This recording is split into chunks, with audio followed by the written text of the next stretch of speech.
Колко пъти сте били готови да излезете, но се спирате пред всичките си аромати и се чудите, кой да избера днес? Да започнем със свежестта на морето с Верде Смералдо от Профуми Дел Мармо. Акватичен аромат с морска вода и лавандула, усещането е като лек морски бриз. А защо не е нещо по-нежно и елегантно?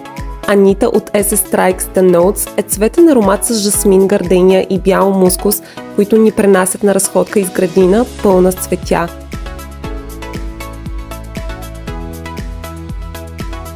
Ако съм в настроение пък за нещо сладко, Салмона есенца винаги е моят избор. Гурме аромат с ванилия, бадем и мускус, който ми напомня за уют и сладкишите, на които не мога да устоя. L'Orangerie от Rose et Marius е перфектен за енергичен старт на деня.